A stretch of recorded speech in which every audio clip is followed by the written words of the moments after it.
அனைவருக்கும் வணக்கம். பத்திரிகை ஊடக நண்பர்களுக்கு வணக்கம், நண்பர்களுக்கு வணக்கம். மேடையில் இருக்கும் அத்தனை கலைஞர்களுக்கும் நட்சத்திரங்களுக்கும் என்னுடைய பணிவான வணக்கம். இதில் இருக்கிறதுலே ரொம்ப சின்ன ரோல் பண்ணவன் நான் தான். என்னை ஏன்டா முதல்ல கூப்பிட்டாங்கன்னா வேறு ஒன்றும் இல்லை, எங்கள் சபா ப்ரோக்ராம் ஒன்று நடந்துகிட்ருக்கு, அதுக்கு சீக்கிரம் போகணும், அதனால தான். இந்த ஹோட்டலுக்குள்ளே இந்த ஃபங்க்ஷனுக்கு வரும்போது எனக்குள்ள ஒரு வைப் ரொம்ப நல்லா இருந்தது. காரணம், ரொம்ப நாள் கழித்து என்னுடைய பத்திரிகை நண்பர்களோடு உட்காந்து ஒரு குரூப் ஃபோட்டோ எடுத்துக்கிட்டேன் நான். அதுக்கு உங்களுக்கெல்லாம் ரொம்ப நன்றி பத்திரிகை நண்பர்களே.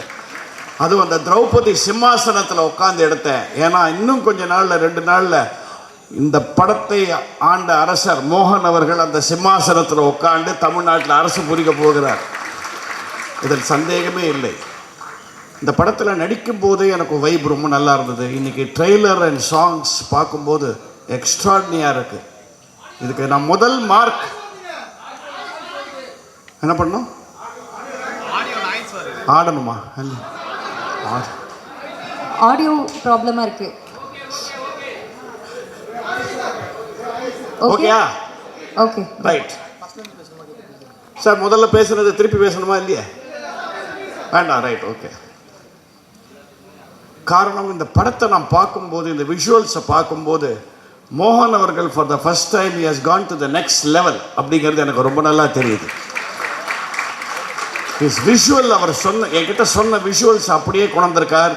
அதுக்கு அவர் டிஓபிக்கு மை ஸ்பெஷல் கங்க்ராச்சுலேஷன்ஸ் அண்ட் எடிட்டருக்கு ஒரு special congratulations. And Ghibran sir, உங்களுக்கு ஒரு ஸ்பெஷல் கங்க்ராச்சுலேஷன். இப்போ சொல்கிறேன், இந்த எம்கோனே பாட்டு ரொம்ப நாள் மனசில் ரீங்காரம் பண்ணிக்கிட்டே இருக்க போகிறது. கைத்தட்டுங்க, அருமையான பாட்டு. ஏன்னா பெரிய அதிசயம் என்னென்னா, அந்த பாட்டில், இந்த காலத்தில் வர பாட்டில் அதில் டியூன் இருக்குது, வார்த்தைகள்லாம் புரியுதுங்க. எவ்வளோ பெரிய விஷயம் அது. அதாவது உமர் கயாம் சொன்னான்னு சொல்லுவாங்க, தானே தானே பர்லிக்காக கானே வாலே கா நாமன். அதாவது நம்ம சாப்பிட்ற ஒவ்வொரு அரிசி மணிலையும் சாப்பிட போகிறவனோட பேர் எழுதியிருக்கணும். அந்த மாதிரி இந்த பாட்டை இந்த அம்மா தான் பாடணும்னு எழுதியிருக்கு. அதனால தான் பிரமாதமாக பாடி விட்டாங்க. அவங்களுக்கு ஒரு கை கொடுங்க. யார் என்ன சொன்னாங்க, இவங்க பாடணும்னு இருக்கு விதி. அருமையாக பாடியிருக்காங்க. இது ஒரு அட்வென்ச்சர் பிக்சர் அப்படின்னு நம்ம நினைக்கலாம். ஏன்னா கத்தி சண்டை இருக்குது, ரொமான்ஸ் இருக்குது, பியூட்டிஃபுல் விஷுவல்ஸ் இருக்குது, எக்ஸலண்ட் மியூசிக் இருக்குது. இன்னொரு பாகுபலியா என்று கேட்டால் ஆமாம், இன்னொரு பாகுபலி தான். ஆனால் இது வெறும் கற்பனையில் வந்த பாகுபலி அல்ல, அடிப்படையில் சரித்திர சான்றுகளோடு எடுக்கப்பட்ட ஒரு அருமையான சரித்திர படம் என்று தான் சொல்ல வேண்டும். சில இன்சிடென்ட்ஸ் வேணால் டைரக்டர் கற்பனையாக பண்ணியிருக்கலாம், ஆனால் எல்லாத்துக்கும் ஃபவுண்டேஷன் பேஸ் இந்த நாட்டில் நடந்த விஷயங்களை வச்சு தான் அவர் எடுத்திருக்காருங்கிறத நான் இங்கே ஆணித்தரமாக உங்கள் முன்னாடி பதிவு செய்ய விரும்புகிறேன். இதெல்லாம் இந்த காலத்து யங்ஸ்டர்ஸுக்கு தெரியணும். நாமெல்லாம் இன்றைக்கி சந்தோஷமாக இருக்கோம், நம்ம தர்மத்தை காப்பாற்றிட்டு ஹாப்பியாக இருக்கணும். அதுக்கெல்லாம் எவ்வளோ பேர் என்ன கஷ்டப்பட்டிருக்காங்க, எத்தனை போராளிகள் இந்த நாட்டை கைப்பற்ற பார்த்துருக்காங்க. அதையெல்லாம் மீறி நம்ம கலாச்சாரம் வாழ்ந்திருக்குன்னா கண்டிப்பாக பாரத தாய்க்கு நாம் ஒரு வணக்கம் சொல்ல வேண்டும். அந்த ஒரு மிகப்பெரிய எண்ணத்தை இந்த படம் கொடுக்கும். பட் வெறும் ஒரு டாக்குமெண்ட்ரி மாதிரி இல்லாமல் excellent scenes, excellent fights, adventure masala எல்லாமே இருக்குது. பட் அடிப்படையில் நமக்குள்ளே இருக்கிற அந்த இந்தியனுங்கிற அந்த உணர்வை ஏற்றிக்கிட்டே வரும். அதுக்கு முக்கியமாக இந்த கம்பெனி பேரே நேதாஜி ப்ரொடக்ஷன்ஸ் வச்சுருக்காங்க. இதை விட வேறு என்ன வேணும்? இந்த நாட்டின் உண்மையான தேசியவாதி வீரன் நேதாஜி தான். மற்றவங்கள்லாம் அந்த காலத்தில் விட்டு கொடுன்னு இவர் மட்டும்தான் அவன் விரலை விட்டு ஆட்டுன்னு சொன்னவர். ஸோ அந்த பேரில் எடுத்த படம்ன்றது போது கண்டிப்பாக இது ஒரு வீர உணர்ச்சியும் தரும், ஒரு தேசிய உணர்ச்சியும் தரும். அதே சமயத்தில் நம்ம பாரம்பரியத்தை காப்பாற்றக்கூடியதுக்கு எவ்வளோ பேர் எவ்வளோ கஷ்டப்பட்டிருக்காங்க, தியாகம் பண்ணியிருக்காங்கங்கிறத ரொம்ப அருமையாக சொல்லப்பட்ட கதை. ஏன்னா நாங்களாம் ஸ்கூல் படிக்கும்போது, பியூசி படித்து வரும்போது ஹிஸ்ட்ரி புக்ஸில் திருப்பி இந்த லார்ட் வைஸ்ராய் அவன் இந்த வெள்ளக்காரன் பேர் தான் இருக்கும். அப்படி இல்லைன்னா நம்ம வெளிநாட்டிலேருந்து போராளிகள் நம்மளை குத்தி கொல்ல பண்ண அந்த போராளிகள் பேர் தான் நிறையா இருக்கும். நான் படித்த ஹிஸ்ட்ரி புக்ஸை கட்டபொம்மனை பற்றி கூட ஜாஸ்தியெல்லாம் கிடையாது, ஒரு சின்ன 2 லைன் போட்டிருப்பாங்க. அந்த மாதிரி பல மறந்து போன வீரர்கள், வீர சரித்திரங்களில் ஒன்று இந்த ஒரிஜினல் கதை. அவருக்கு நான் பாராட்டு, எங்கே வர ஆத்தர் சார், தேங்க்யூ சார், உங்களுக்கு என்னுடைய பாராட்டுகள், தேங்க்யூ. இதை ஒரு பேஸாக வச்சு ஒரு உண்மையான சம்பவங்களை கோர்த்து நாட்டில் நடந்த சம்பவங்களை உங்களுக்கெல்லாம் இன்ட்ரெஸ்டிங்காக கொடுத்துருக்கும் திரு ஜி மோகன் அவர்களே என்னுடைய பாராட்டுகள். அவர் படம் எல்லாமே நீங்கள் பார்த்தீங்கன்னா கம்பி மேலே நடக்கிற படமாக தான் இருக்கும். அதனால் அவர் எதுக்கும் அசர மாட்டார். தான் சொல்ல நினைத்ததை தைரியமாக சொல்லுவார். இதிலும் சொல்லியிருக்கிறார் என்பதை நான் பெருமையோடு சொல்லிக்கொள்கிறேன். எனக்கு ஒரு 3 நாள் தான் ஒர்க் பண்ணேன். பட் ரொம்ப டிஃப்ரெண்ட் ஒரு எக்ஸ்பீரியன்ஸ். நான் பண்ணியிருக்கிற அந்த கேரக்டர் பேர் அது சொல்லலாம்ல சார், ராம் நாமி அப்படின்னு ஒரு ட்ரைபல் செக்ட். அந்த காலகட்டங்கள்லேருந்து இருந்து இன்னும் இருக்காங்களாம். அவங்களுடைய வாழ்க்கையே ராமருக்கு அர்ப்பணித்த வாழ்க்கை. அவங்க உடம்பு முழுக்க நீங்கள் பார்த்தீங்கன்னா அந்த ஃபோட்டோவில் பார்த்துருப்பீங்க, ராமநாமம் தான் எழுதியிருக்கும். நல்ல வேளை அவங்க உடம்புல எழுதிக்கிட்டாங்க, இல்லாட்டா அதுக்கு எவனாவது கேஸ் போடுவான். ஸோ ராமநாமிங்கிற அந்த ஒரு செக்டை பற்றி அந்த ரோல் என்னை பண்ண வச்சார். நான் தமாஷா அவர்கிட்ட சொன்னேன், 40 வருஷம் முன்னாடி வெள்ளை ரோஜா படம் பண்ணும்போது தான் மேக்கப்புக்கு எனக்கு 1.5 மணி நேரம் ஆச்சு பொம்பளை வேஷம் போடுறதுக்கு. அதுக்கப்புறம் இந்த படத்துக்கு தான் 1.5 மணி நேரம் ஆச்சு மேக்கப் போடுறதுக்கு. உழைச்சி பண்ண வச்ச அந்த ரோல். அவங்கள பற்றி நீங்கள் தெரிஞ்சுக்கணும், அவங்க பட்ட இன்னல்கள் இதெல்லாம் கூட ரொம்ப அழகாக சொல்லியிருக்காரு. ஃபர்ஸ்ட் ஆஃப் ஆல் இந்த மாதிரி ஒரு செக்ட் இருக்குது இந்தியாவிலங்கிறது பல பேருக்கு தெரியாது. He has done a lot of research to do this movie. மோகன், I congratulate you. இந்த சமயத்தில் இந்த நாட்டில் இப்படி ஒரு படம் கண்டிப்பாக நமக்கு தேவை. உங்கள் இந்த படம்ங்கிற இந்த கார் நல்லா ஓடும், கவலையே படாதீங்க. மோகனோட படங்கள் டிராஃபிக் நிறையா இருந்தாலுமே ஜம்முன்னு ஓடும் அந்த வண்டி. இப்போ கொஞ்சம் டிராஃபிக் எல்லாம் கிளியராக இருக்குது, அதனால் க்ளீனாக ஓடுங்கிறதுல எந்த வித சந்தேகமும் இல்லை. Hats off you for such a wonderful production. இதில் எனக்கும் வாய்ப்பு தந்த ப்ரொடியூசருக்கும் முக்கியமாக என் நண்பர் திரு மோகன் அவர்களுக்கும் வாழ்த்துக்கள். நடித்த ஒத்தத்தரும் என்ன பிரமாதமாக நடிச்சிருக்காங்க. எனக்கு ரொம்ப சந்தோஷம். ரொம்ப நாள் கழிச்சு 3 அழகான ஹீரோயின் பக்கத்தில் என்னை உட்கார வச்சாங்க. எனக்கு 76 வயசு கம்ப்ளீட் ஆகிருக்கு. முந்தா நேற்று தான் என்னுடைய பிறந்த நாள். 9th அன்னைக்கு I hate my birthday also. So அதனால தான் சேஃபாக என் பக்கத்தில் உட்கார வச்சாங்கன்னு நினைக்கிறேன் அவங்கள. Thank you for being so lovely and doing so well இந்த மூவி. எவ்ரி ஒன், நட்டி கிட்டி அத்தனை பேரும் they have lived the role. I congratulate them. டெஃபினட்டாக இது எல்லா பட விழாவிலையும் சொல்கிற மாதிரி வெற்றி பெறும் சொல்ல பார்த்த உங்களுக்கே ஒரு சின்ன வைப் வந்திருக்கும். இந்த படம் ஓடுங்கிறது மட்டும் இல்லை, ஓடணும் அப்படிங்கிறது நான் ஆண்டவனை பிரார்த்தி கொள்த்துக்கிறேன். தேங்க்யூ. நெருப்பிலிருந்து பிறந்தவள் அந்த திரௌபதி. அந்த தீச்சுடரின் பேரை எனக்கு சூடியதன் காரணத்தை இன்று நான் அறிந்து கொண்டேன். மோகன் சார் எனக்கு திரௌபதி தேவியா திரௌபதி 2ல அந்த பேரை எனக்கு சூடியதன் காரணத்தை இன்று நான் அறிந்து கொண்டேன். ஏன்னா அவ்வளோ ஸ்ட்ராங் அண்ட் பவர்ஃபுல்லான கேரக்டர். இந்த கதை 14th செஞ்சுரியில் எழுதப்பட்டிருக்கிற ஒரு கதை. அந்த டைம் பேட்ரியார்கல் சொசைட்டி. அந்த பேட்ரியார்கல் சொசைட்டியில் இந்த மாதிரியான ஒரு ஃபீமேல் கேரக்டர் எழுதப்பட்டிருக்குன்னு நான் கேட்கும்போது எனக்கு ரொம்ப புதுசாகவும் ரொம்ப சந்தோஷமாகவும் இருந்தது. அண்ட் என்னை நம்பி எனக்கு திரௌபதி தேவி கொடுத்த மோகன் சாருக்கு ரொம்ப ரொம்ப நன்றி.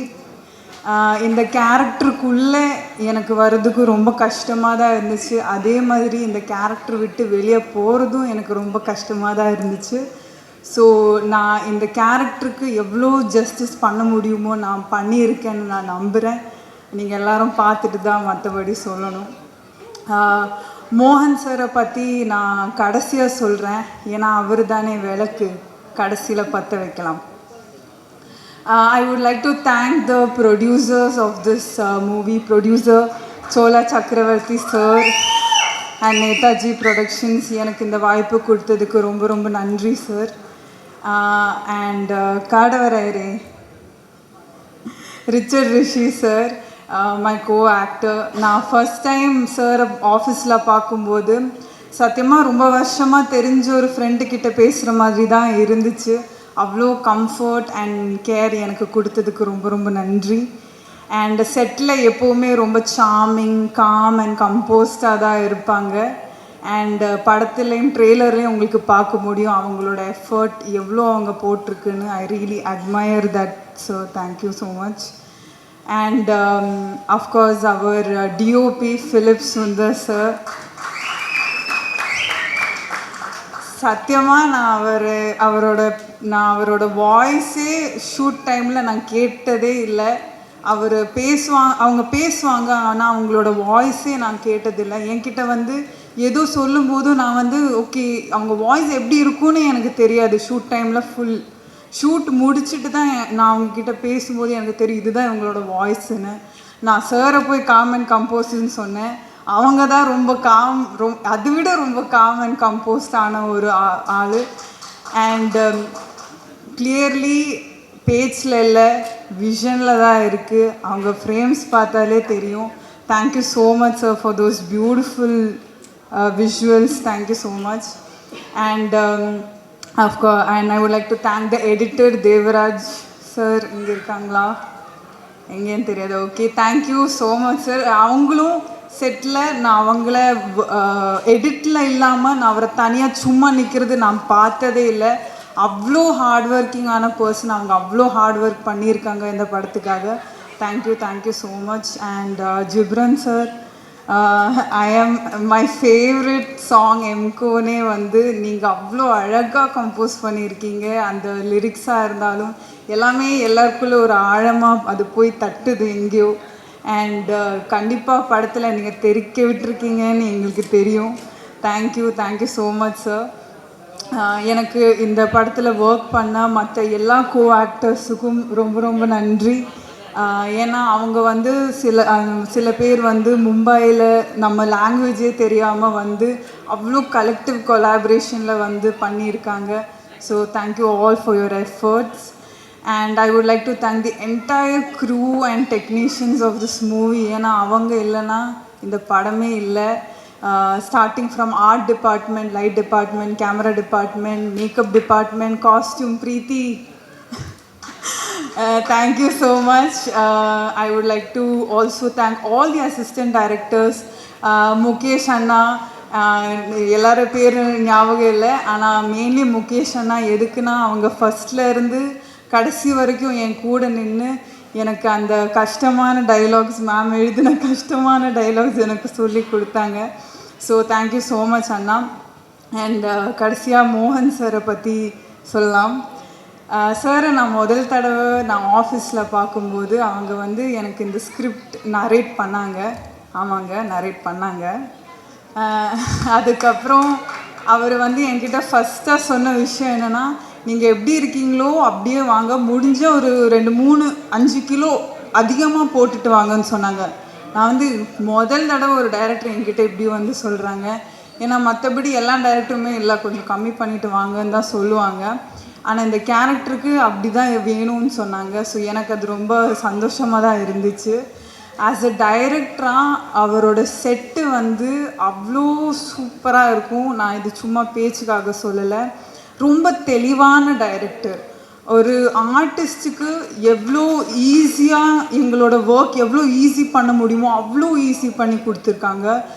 அவங்களுக்கு நம்ம இப்போது எனக்கு வேலையே இல்லை, நாங்கள் போனால் எல்லாமே ரெடியாக தான் இருக்கும். நம்ம ஷார்ட்டுக்கு வந்தால் போதும், டைலாக் படித்தா போதும், அவ்வளோதான்.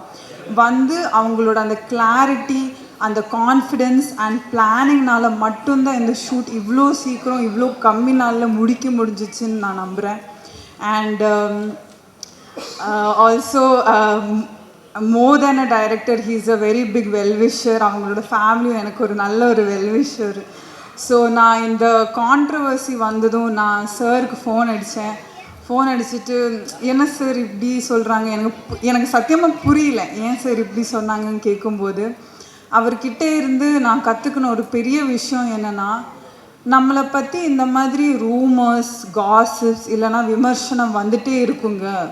அதெல்லாம் நாங்கள் தாண்டி கடந்து வந்துடணும் ஒரு இடத்துக்குன்னு சொன்னாங்க. அப்போ நான் யோசித்தேன், அந்த தாண்டி கடந்து வர ஒரு ப்ராசஸ் இருக்குல்ல, அந்த ப்ராசஸில் அவரை யாரையும் ஹர்ட் பண்ணாமல், டீஃபேம் பண்ணாமல், கீழே போடாமல் இன்றைக்கி அவங்க வந்து நிற்கிறாங்கன்னா, அவங்க எல்லா ஆர்டிஸ்ட்டும் இங்கே ஒர்க் பண்ணியிருக்க எல்லா ஆர்டிஸ்ட்டுக்கும் தெரியும், எல்லா ஆர்ட் ஃபார்ம்ஸையும் அவ்வளோ ரெஸ்பெக்ட் பண்ணுற ஒருத்தர். அவங்க கொடுத்த அந்த ரெஸ்பெக்டும் கம்ஃபர்டபிலிட்டினால் மட்டும்தான் எங்களால் அவங்க கூட இவ்வளோ ஈஸியாக ஒர்க் பண்ண முடிஞ்சுது. And also I would like to thank him once again for giving me this opportunity. இன்றைக்கி அவர் எல்லாமே கடந்து வந்து பொங்கல் ரிலீஸுக்கு வரோம், திரௌபதி 2. பொங்கலுக்கு நம்ம தமிழ் வரலாறை பற்றி ஒரு படம் வருதுங்க, திரௌபதி 2. எல்லாரும் ஃபேமிலி கூட வந்து ஜான் 15க்கு வந்து தியேட்டரில் பாருங்கள். எங்களை எல்லாரையும் சப்போர்ட் பண்ணுங்கள். நன்றி, வணக்கம். தேங்க்யூ. எல்லாருக்கும் வணக்கம். பத்திரிகை ஊடக நண்பர்கள் எல்லாருக்கும் என்னுடைய வணக்கம். அண்ட் இது எப்படி ஸ்டார்ட் பண்ணுறதுன்னு எனக்கு தெரியல. என்னென்னா எனக்கு இப்படி ஒரு இந்த படத்தில் நடிக்கிறதுக்கான ஒரு ஆப்பர்ச்சுனிட்டி கொடுத்ததுக்கு வந்து மோகன்ஜி அவர்களுக்கும் எங்கள் தயாரிப்பாளர் சக்கரவர்த்தி சார் அவர்களுக்கும் என்னுடைய மனமார்ந்த நன்றி சார். இது ஒரு முக்கியமான விஷயம் என்னென்னா, மோகன்ஜி ஸ்டார்ட் பண்ணும்போது எப்படி ஸ்டார்ட் பண்ணாருன்னா, முகலாய ஆக்கிரமிப்பை பற்றி உங்களுக்கு என்ன தெரியும் அப்படின்னாரு. என்னடா வரலாறுக்கு போயிட்டார் ஸ்ட்ரெயிட்டாக, எப்படி இது என்ன எனக்கு நம்ம கார்ட்டூனிஸ்ட் மதன் சார் எழுதின வந்தார்கள் வென்றார்களை படிச்சுட்டு, ஸோ அது தெரிஞ்ச மாதிரி நான் அதுலேருந்து கொஞ்சம் ரீகலெக்ட் பண்ணி, என்ன அவங்க வந்தபோது நிறையா அட்ராசிட்டி நடந்தது.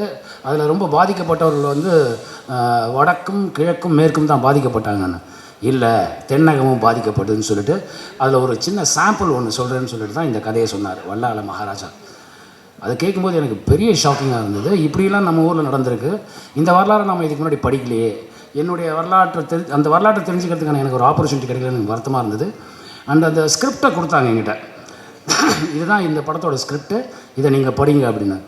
அதுக்கு முன்னாடி அவர் வந்து இந்த இப்போது நம்ம எழுத்தாளர் ஐயா சொன்னாங்கல்ல, இதை மாதிரி சில சில சில விஷயங்களை என்கிட்ட சொல்லிவிட்டு இந்த ஸ்கிரிப்டை இப்போ படிங்க சார் என்கிட்ட சொன்னாங்க.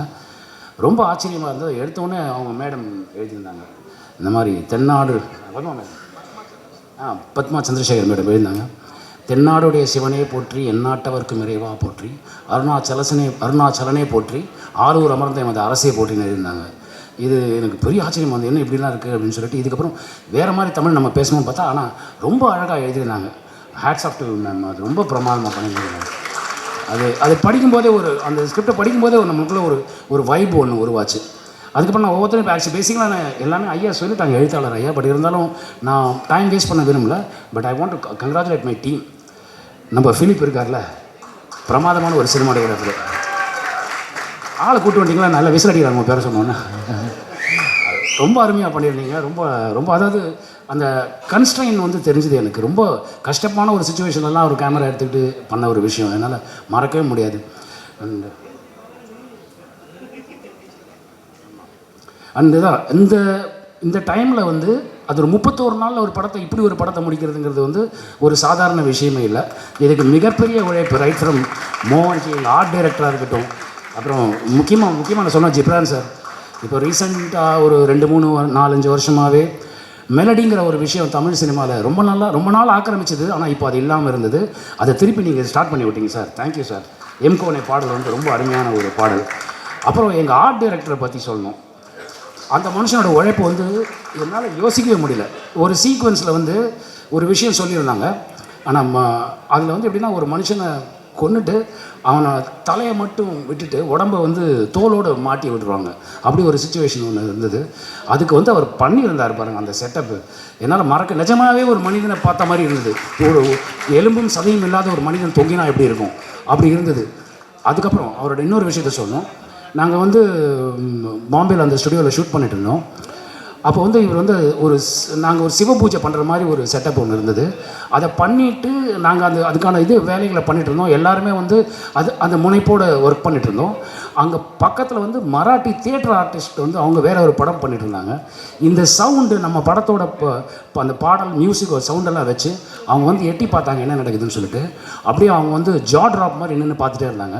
அப்போ அவங்க வந்து நேராக டைரக்டர் மோகன்ஜி சார்ட்ட வந்து ஹிந்தியில் கேட்டாங்க, மோகன்ஜி என்ன எழுதுங்க அண்ணா ஏதோ சொல்கிறாங்க என்னன்னு கேளுங்கன்ட்டாங்க. அப்புறம் இது எவ்வளோ நேர்த்தியாக எவ்வளோ நல்லா பண்ணியிருக்கீங்களே எப்படின்னா அவரை இன்ட்ரடியூஸ் பண்ணி சொன்னதுக்கப்புறம் அவங்க போகும்போது பார்த்துட்டு ஷூட்டை வேடிக்கை பார்த்துட்டு போகும்போது எங்கேருந்து ஒரு கிருஷ்ணர் சிலையும் சிவாஜி மகாராஜா சிலையும் வந்து கிஃப்டாக கொடுத்துட்டு போனாங்க இந்த டீமுக்கு. அதனால் மறக்கவே முடியாது. அண்ட் அதுக்கப்புறம் பாம்பேயில் அங்கே சப்போர்ட்டிங் பண்ண ஜூனியர் ஆர்டிஸ்ட் இருக்காங்க, எல்லாருமே மராட்டி தியேட்டர் மக்கள். அவங்க இந்த நேர்த்தியும் இந்த சவுண்டும் இந்த சிவனுக்காக இவங்க இப்படி பண்ணுறாங்க, இப்படி ஒரு படம் எடுக்கிறாங்க அப்படின்னு ஒன்று தெரிஞ்சுக்கிட்டு அவங்களோட டெடிக்கேஷன். எப்போவுமே மோகன்ஜி காலையில் ஒரு 7-8 மணிக்கு ஆரம்பித்தார்னா சாலிடாக நைட்டு 2 வரைக்கும் போவார். அப்படி இருந்தும் அந்த பெயின்லாம் எதையுமே அந்த கஷ்டத்தை கஷ்டமாகவே தெரிஞ்சுக்காமல் எல்லாருமே அந்த மாதிரி ஒர்க் பண்ணாங்க. நிஜமாகவே அவங்களுக்கு வந்து ரொம்ப தேங்க்ஸ் சொல்லணும். அப்புறம் எடிட்டர் சார் எக்ஸ்ட்ரானரியாக இருந்துச்சு சார் உங்களுடைய ஒர்க்கு. அது நான் இப்போ ட்ரெய்லரில் பார்த்தேன். படமாக டப் பண்ணும்போது அந்த என்னுடைய போர்ஷனை மட்டும் பார்த்தேன். படமாக நான் இனிமேல் தான் பார்க்க போகிறேன். So great work. அண்ட் வேறு யாரை சொல்லணும் நம்ம சொல்கிறேன். அப்புறம் மோகன்ஜி சார், அவர் இந்த கதையை சொல்லி முடித்தோன்னே என்ன மோகன்ஜி நம்ம வழக்கமாக பகாசுரன் அப்படி இப்படி இருந்துட்டோம், இது இப்போது இப்படி வரலாற்று சம்மந்தப்பட்ட படத்துக்கு போகிறோம், இதுக்கு பெரிய இன்ஃப்ராஸ்ட்ரக்சர் தேவைப்படும், பெரிய ஃபண்டு தேவைப்படும், அது என்ன பண்ண போகிறீங்கன்னா அப்போ தான் எங்கள் ப்ரொடியூசரை பற்றி சொன்னாங்க. அந்த முதல் படத்தை வந்து இப்படி ஒரு ப்ரொடக்ஷனை வந்து பண்ண முடியுங்கிறது நான் நினச்சே பார்க்கல. Hats off you sir. அது இப்போ காசை தண்ணி செலவு பண்ணுற மாதிரி செலவு பண்ணுவாங்கன்னு சொல்லுவாங்களா, அந்த மாதிரி பண்ணார். அதுக்கு மோகன்ஜி போட்ட உழைப்பு, மோகன்ஜி மட்டும் இல்லை, அவங்க மிஸ்ஸஸ், அவங்க டாக்டர் எல்லாருமே பார்ட் ஆஃப் திஸ் ஃபிலிம். அவ்வளோ நல்லா ஒர்க் பண்ணாங்க. அண்டு ரிச்சி அவர் வந்து என்னுடைய ரொம்ப நீண்ட கால நண்பர். முதல் படம் நாங்கள் 2 பேர் தான் சேர்ந்து பண்ணோம். ஸோ என்னுடைய முதல் படம். அந்த நட்பை மறக்காமல் நாங்கள் இன்னும் ஒன்றா ட்ராவல் பண்ணிகிட்ருக்கோம். அவர் காலையில் 4 மணிக்கு ஒர்க் அவுட் பண்ண ஆரம்பித்தார்னா படம் முடிச்சுட்டு ராத்திரி 1:30 மணிக்கு போய் படுக்கிற வரைக்கும் அவர் இந்த சிந்தனையிலே இருந்தார். அவருடைய உழைப்பு பெருசு. எங்கள் ஹீரோயின் ரொம்ப அருமையாக பண்ணியிருந்தாங்க. அவங்க திரௌபதி. அவங்களுக்கு வந்து உங்களுக்கு பெரிய ஃப்யூச்சர் இருக்குங்க. அர்ச்சனா இந்துச்சூடன் அவங்களுக்கு பெரிய ஃப்யூச்சர் இருக்குது. அப்புறம் எங்கள் படத்து வில்லன்கள் ஆக்சுவலாக பாருங்களேன், அவங்க அந்த கெட்டப்பில் இருக்கும்போது தான் வில்லனாக இருப்பாங்க. நேரில் பாருங்கள் எல்லாருமே ஹீரோஸ் மாதிரி இருக்காங்க. ரெண்டாவது அவர் நீங்கள் முறைப்படுத்தி தமிழில் பேசுனீங்க sir, great, that's really great. அது ரொம்ப நேரமாக பாராட்டப்பட வேண்டியது. நம்ம நண்பர்கள் பரணி, எங்கள் ஐயா வேலராமூர்த்தி அண்ணன், அவரோட முதல் படம் நான் தான் எங்கூட தான் பண்ணாங்க. அது என்னால் மறக்கவே முடியாது. அந்த மிலிட்ரி ராஜநாராயணன் மாதிரியே இருந்தார். அவர் இந்த வயசில் அவரோட ஒரு மனித இரும்பை பார்த்தீங்கன்னா அது அவர் தான். அப்படி இருப்பார். பிரமாதமாக இருந்தது. ஒவ்வொரு நண்பர்கள் கூட ஒர்க் பண்ணவங்க. மேம் இவங்க சர்மா மேம் வந்து தேவயானி சர்மா ரொம்ப அருமையாக பண்ணிது. Extraordinary work by you, thank you. நான் பார்த்த போர்ஷன்ஸ் பார்த்தா ரொம்ப நல்லா இருந்தது. அண்ட் என்டையர் டீமுக்கு என்னுடைய வாழ்த்துக்கள். அண்ட் இந்த படத்தை வந்து ஆக்சுவலாக வரலாற்று முக்கியங்க. இந்த வரலாறு தெரியணும். நமக்கு தெரிஞ்சது எல்லாமே வந்து வட இந்திய வரலாறு நமக்கு நிறையா தெரியுது, ஆனால் தென்னிந்தியாவோட வரலாறு தெரிய மாட்டேங்குது. அந்த வரலாறுலாம் தெரிய வைக்கிற மாதிரி இந்த மாதிரியான கதைகள் வரதை எல்லோரும் அப்ரிஷியேட் பண்ணுங்கள். அதுக்கு உங்களோட எல்லா சப்போர்ட்டும் பண்ணுங்கள். Thank you so much. Thank you. Maharaja வாழ்ந்த காலத்தில் நம்ம வாழல, பட் அவ்வளோ பெரிய சிவபக்தர். அவர் செஞ்சதெல்லாம் கேட்டு பார்க்கும்போது மிகப்பெரிய ஒரு விஷயமாப்பட்டது. அவர் மாதிரி நடிக்கிறதுக்கு எனக்கு ஒரு வாய்ப்பு கிடச்சிது. எல்லாம் வல்ல இறைவனுக்கு நன்றி. சர்வம் சிவார்ப்பணம். Thank you so much.